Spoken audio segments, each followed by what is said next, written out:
Jeune fille, jeune garçon, burkinabé pris de patriotisme, tu as entre 18 et 25 ans, tu veux défendre ta patrie à travers ta parole, inscris-toi gratuitement dans ta région et participe à la première édition du concours national d'art oratoire patriotique Faso Aura, organisé par la télévision C360. Faso Aura, c'est du 1er août au 28 septembre 2025 avec 13 étapes régionales et les phases finales nationales à Ouagadougou. Tu es candidat Faso Aura, donne de la voix et exprime ton amour pour le Burkina Faso en français et en langue nationale à travers des discours éloquents empreints de civisme et de patriotisme et tente de remporter de nombreux lots. Infoline 61 04 05 05 67 47 25 41. Faso Aura, pour ma patrie, j'élève ma voix.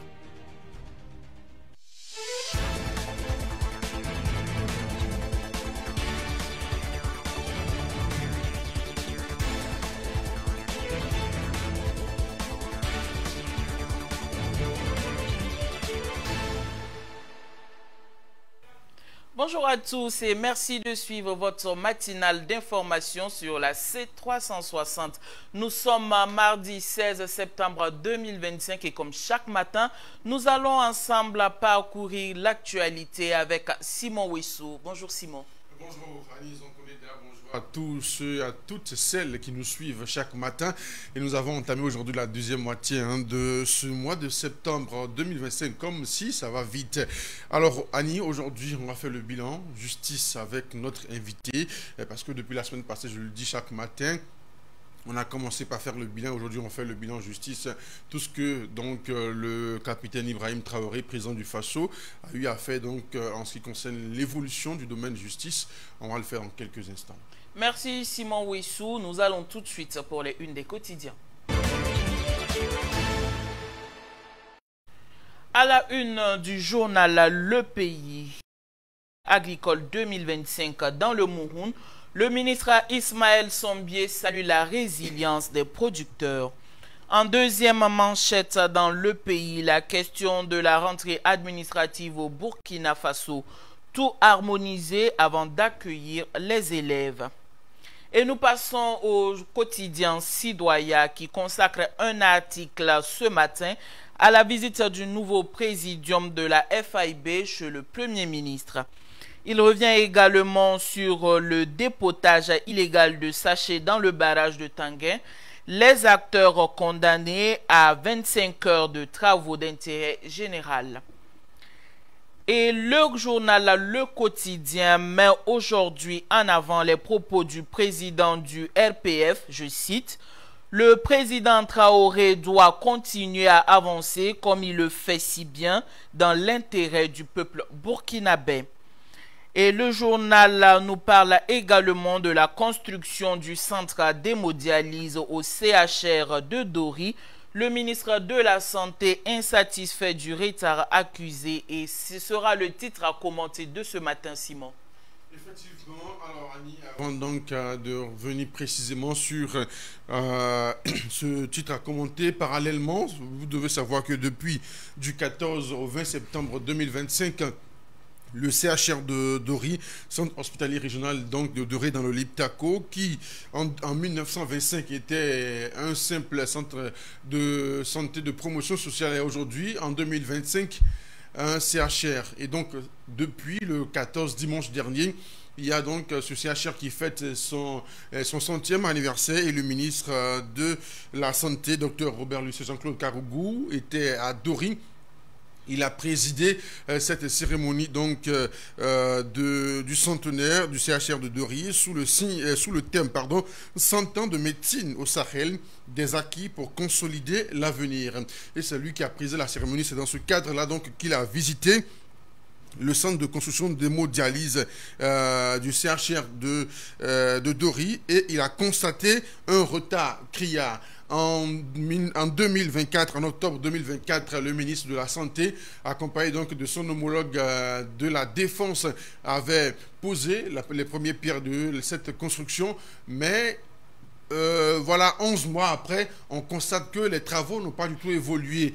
Pendant que les travaux, le délai d'exécution est à 50%, on constate que sur le terrain, il n'y a que 40% qui ont été exécutés. Le ministre a vraiment acclamé son insatisfaction par rapport donc à l'évolution de cette situation. Et Annie, tenez-vous bien, cela nous rappelle ce comportement que les sociétés de construction, des entreprises, ces comportements-là qu'elles posent aujourd'hui. On se rappelle, le ministre, directeur de cabinet de la présidence du président du FASO, le capitaine Anderson Meda, qui était donc qui a visité, si je me rappelle très bien, l'université Nazi Bouni, qui devait aussi constater l'évolution d'un amphithéâtre là-bas, qui a vu que les travaux n'ont pas évolué. Donc c'est devenu aussi monnaie courante en ce qui concerne donc les délais d'exécution des travaux au niveau donc des sociétés. Il va falloir que le gouvernement prenne donc les taureaux par les cornes. C'est l'expression qu'on dit, hein, les taureaux par les cornes, pour amener ces entreprises-là à pouvoir rendre les travaux dans les délais impartis. Parce qu'on ne peut pas prendre de l'argent pour dire je vais exécuter les travaux dans tel délai et que c'est l'État qui est le maître d'ouvrage et vous ne parvenez pas à pouvoir respecter ces travaux-là. Il faut aussi appeler les structures de contrôle à bien vérifier donc l'évolution des travaux pour qu'on ne puisse pas d'abord nous livrer comment on appelle, des travaux finis ou des constructions à bas prix ou bien voilà qui ne correspondent pas aux normes internationales ou également ne pas finir dans les délais. Tout ça, ce sont donc les populations vraiment qui en payent le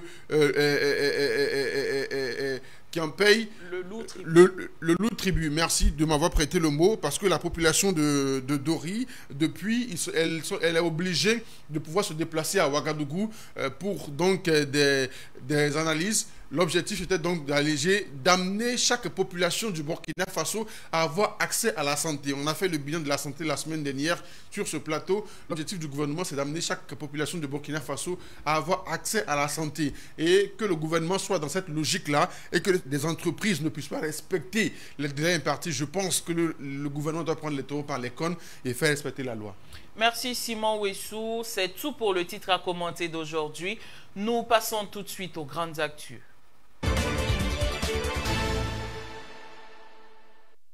Pour les grandes actus d'aujourd'hui, la 4e édition de la Semaine nationale de la réconciliation s'est ouverte au Mali hier sous la présidence du Premier ministre malien, le général de division Abdoulaye Maïga.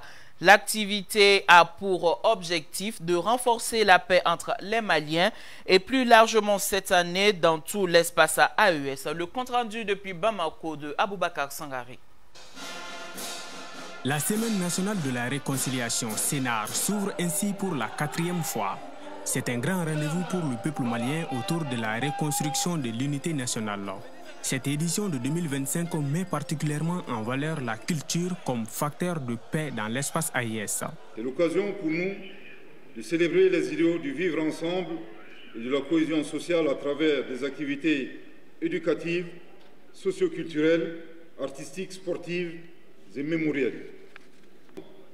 Le thème de cette année, je cite, héritage culturel, facteur de paix et de cohésion sociale dans l'espace AES, met en avant les valeurs, les normes, les traditions, les symboles et les récits partagés qui ont façonné la mémoire collective du Mali et des autres pays membres de la Confédération des États du Sahel.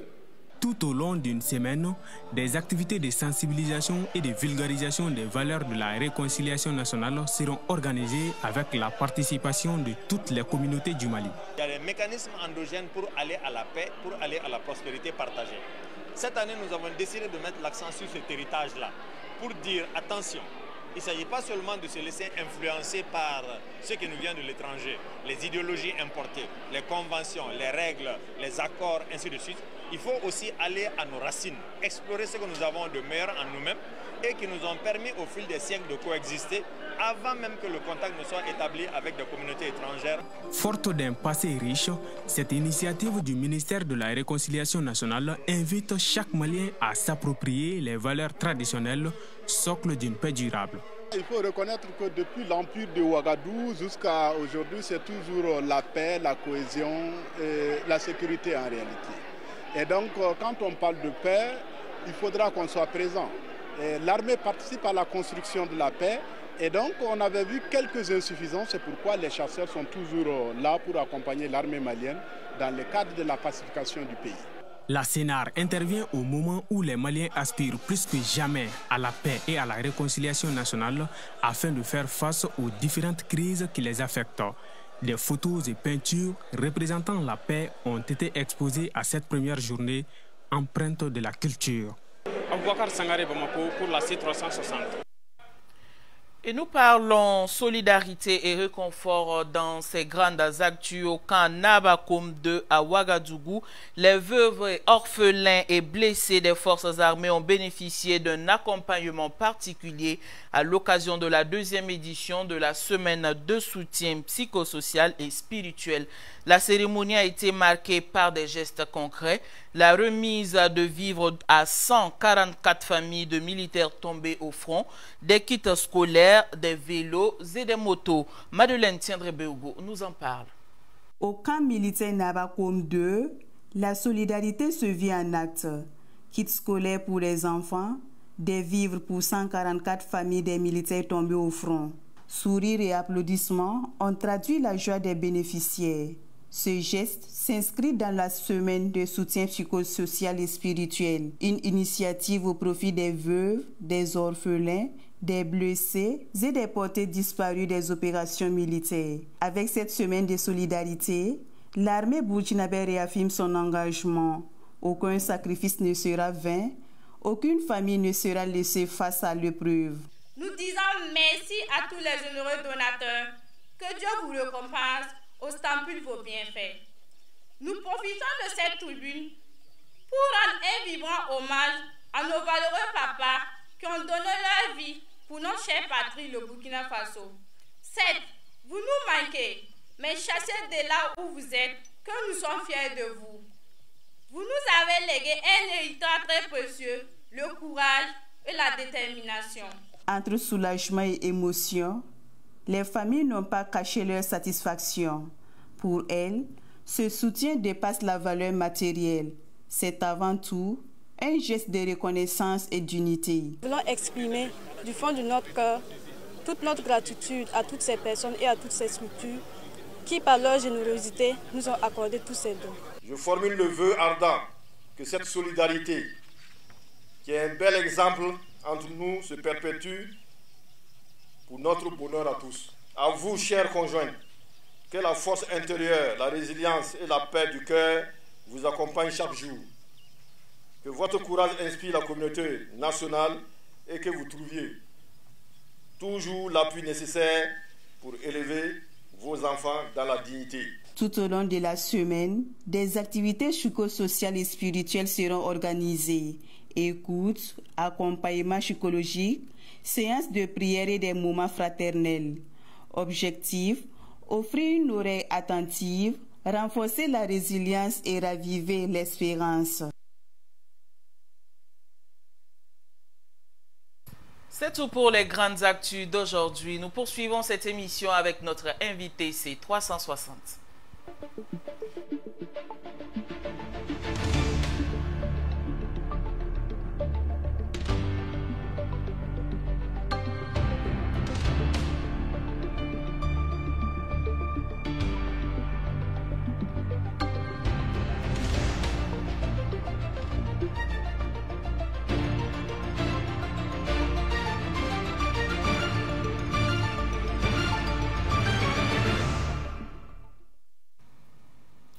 Je vous le disais à l'entame de cette émission, aujourd'hui on va faire donc le bilan justice Antroir, MPSR 2, avec à sa tête le capitaine Ibrahim Traoré, président du Faso.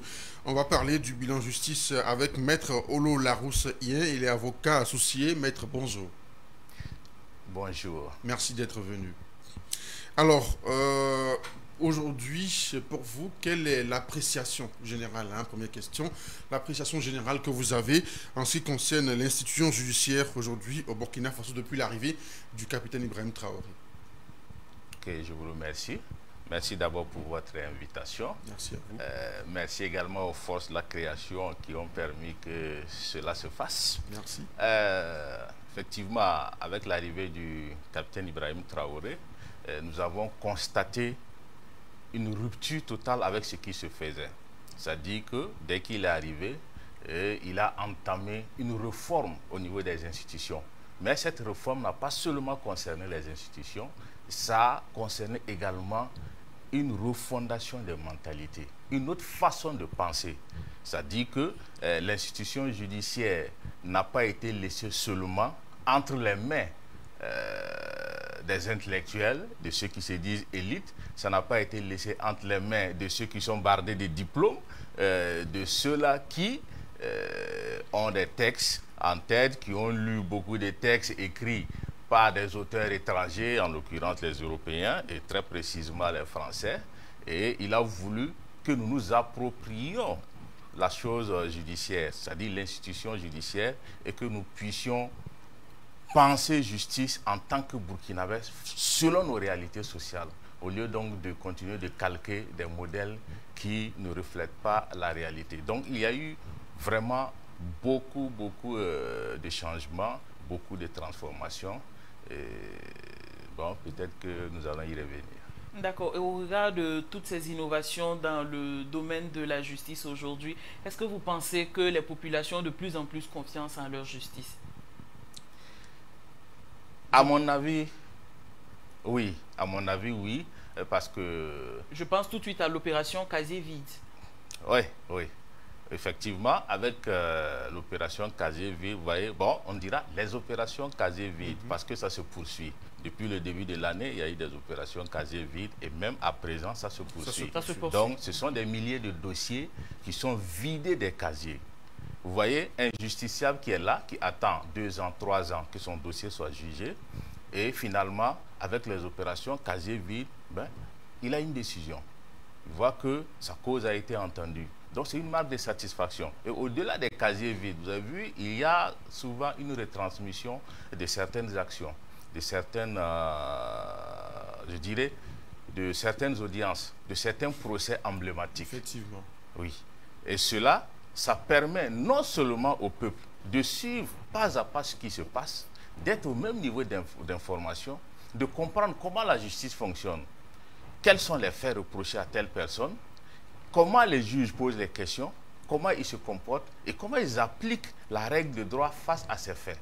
Donc, cela fait que ceux qui avaient peur de l'institution judiciaire commencent à voir, à apprendre, à voir comment ça se passe et à être confiants. Pour avoir suivi en direct, ils se sont fait une idée et lorsque la décision aussi a été rendue, bon, et ça a été satisfaisant. Est-ce que pour vous, ça a levé le verrou de cette justice mythique-là que les populations, de cette idée de justice mythique que les populations ont? Tout à fait, tout à fait. Et je pense même que c'est le cheval de bataille du président Ibrahim Traoré, faire en sorte que les verrous sautent, que tout ce qui est carcan, que ça saute, et que la justice soit plus proche du justiciable. Et vous avez vu, dans les réformes, il y a eu beaucoup d'innovations, il y a eu des choses qui ont été faites pour que la justice soit proche des justiciables. En ce qui concerne les opérations Casier Vide, vous voyez, ça se fait dans toutes les juridictions.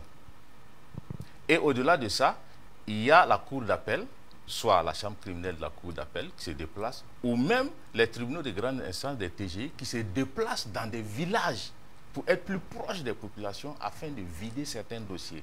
Parce qu'on sait également qu'il y a des zones vraiment qui ne sont pas très accessibles, où il y a des gens, même si on leur demande de venir à des audiences, ils n'arrivent pas à venir. Donc quand les juges rejoignent la population, oui, ça rapproche la justice de la population et il y a plus de confiance. L'une des innovations également, depuis l'arrivée du président du Faso, le capitaine Ibrahim Traoré, on a l'adoption des costumes endogènes pour donc les acteurs de la justice.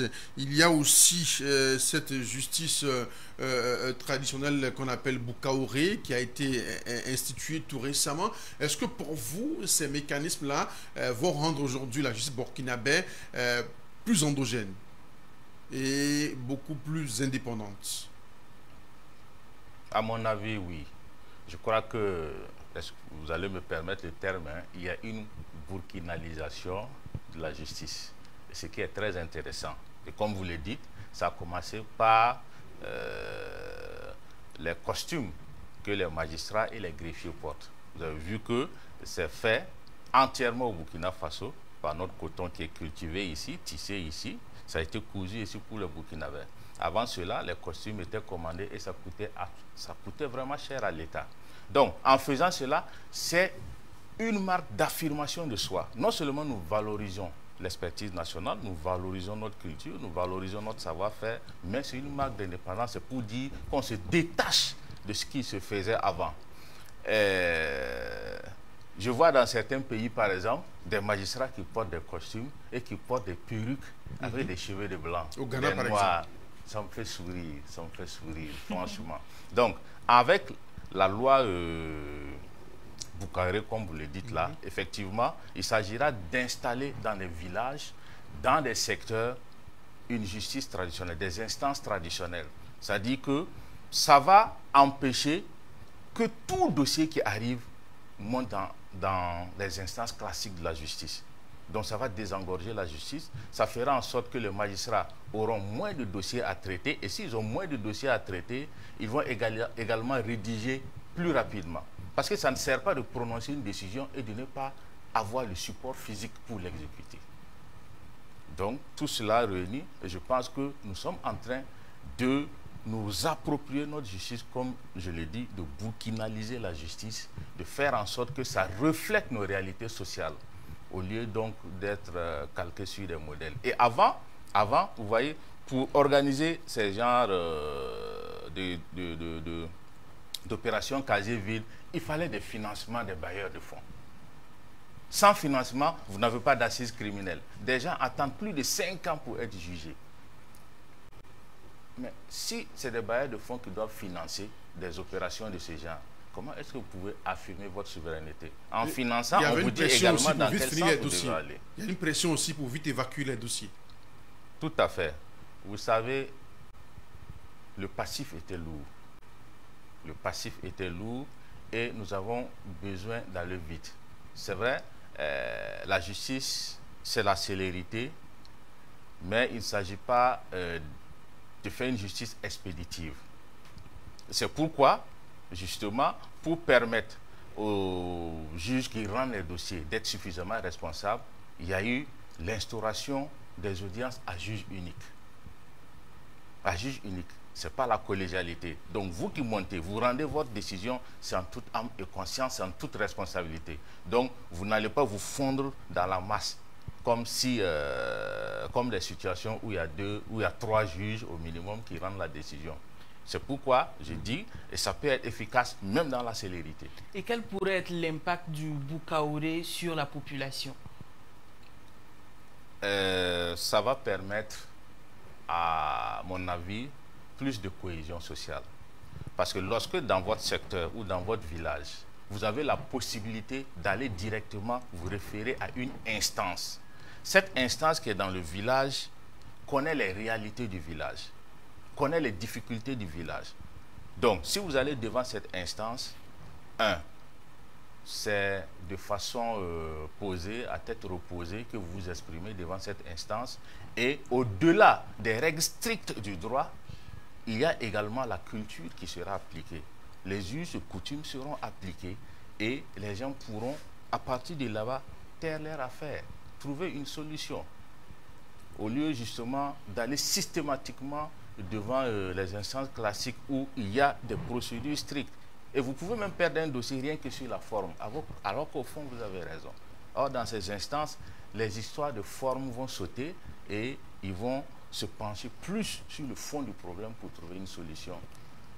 Alors, l'autre chose aussi, c'est l'adoption du nouveau code pénal.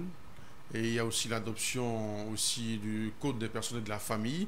Est-ce que pour vous également, ce sont donc des innovations qu'il faut aussi saluer? Oui. Il s'agit en vérité du code de procédure pénale. Oui, du code de procédure pénale. Tout à fait, qui est venu avec beaucoup d'innovations. Il y a eu le code des personnes de la famille et d'autres textes. En ce qui concerne le code de procédure pénale, il y a eu l'instauration de la médiation pénale. Effectivement. Ce qui est très intéressant, très important. Vous savez, ce qui caractérise l'Africain, c'est quoi? C'est le pardon, c'est la parole donnée, etc. Donc, avec la médiation pénale, systématiquement, le procureur ne met pas en mouvement l'action publique. Il cherche à concilier les parties. Il cherche à concilier les parties, et ça, c'est quand les parties veulent. Mais il y a aussi ce qu'on appelle la composition pénale, où c'est le procureur lui-même qui prend l'initiative de proposer une solution aux parties. Au-delà de cela, il y a le travail d'intérêt général. Mais ça, c'est un texte, c'est un autre texte, pas dans le code de procédure pénale, qui prévoit que non. Mais si vous avez fauté, vous êtes en infraction, si vous êtes jugé, ben, au lieu qu'on vous amène systématiquement en prison, mais vous avez des bras valides, vous pouvez aider à produire pour le pays et on peut vous condamner à des heures de travail d'intérêt général. Et aujourd'hui, quels sont les défis justement dans ce domaine, le domaine de la justice de façon générale? Oui, au-delà de ça, pour le cas des personnes de la famille, je vais terminer rapidement sur ça. Vous avez vu, il y a eu l'acceptation aujourd'hui des mariages religieux et coutumiers. Vous voyez, nous vivons dans une société où vous allez prendre quelqu'un qui vient du haut de ses 70 ans avec ses 40, 50 enfants, ses 4, 5 ou 7 femmes, on dit qu'il est célibataire, franchement. Donc, vous voyez, tout cela a été intégré, ça veut dire que c'est propre à nos réalités. Maintenant, quels sont les défis? Les défis, il ne s'agit pas de faire des réformes. C'est des réformes que nous applaudissons parce que ça va en droite ligne avec la vision du président du Faso, du capitaine Ibrahim Traoré. Mais, si vous prenez par exemple les instances Boukaoré, les instances traditionnelles, il va falloir former ceux qui vont siéger. Parce qu'il ne s'agit pas de créer et de les laisser aller dans tous les sens. Ça va créer un désordre. Ça créera un désordre. Et au-delà de ça, avec les casiers vides donc, qui se font, les opérations casiers vides, tous les jours, ce sont des décisions qui sont rendues. Mais lorsque les décisions sont rendues, il faut les rédiger. Donc il faut que le ministère songe également à cela, veille à cela, pour que les décisions soient rédigées. Si une décision est prononcée et vous n'avez pas l'expédition, le support physique, c'est comme si vous n'avez pas de décision.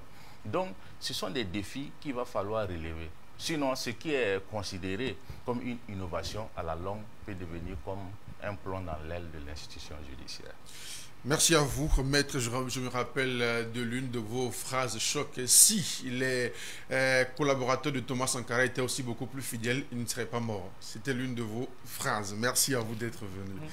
Je rappelle, avec vous, on parlait de justice bilan en 3 MPSR2. Avec vous, maître Olo Laroussien, avocat associé. Merci à vous d'être venu. Vous restez avec nous. Et pour la suite, on passe tout de suite à la dernière partie de cette émission après ceci.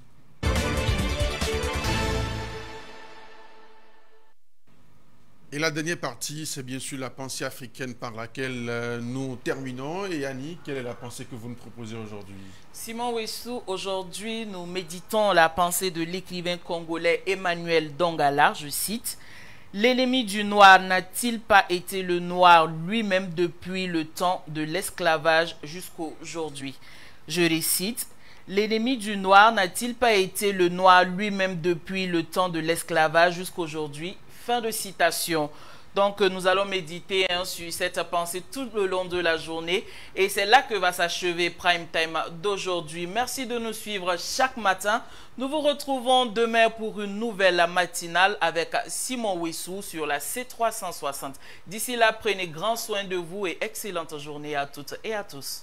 Jeune fille, jeune garçon, burkinabé pris de patriotisme, tu as entre 18 et 25 ans, tu veux défendre ta patrie à travers ta parole, inscris-toi gratuitement dans ta région et participe à la première édition du concours national d'art oratoire patriotique Faso Aura, organisé par la télévision C360. Faso Aura, c'est du 1er août au 28 septembre 2025 avec 13 étapes régionales et les phases finales nationales à Ouagadougou. Tu es candidat Faso Aura, donne de la voix et exprime ton amour pour le Burkina Faso en français et en langue nationale à travers des discours éloquents empreints de civisme et de patriotisme et tente de remporter de nombreux lots. Infoline 61 04 05 05 67 47 25 41. Faso Aura, pour ma patrie, j'élève ma voix. C360, la voix d'une Afrique nouvelle et souveraine.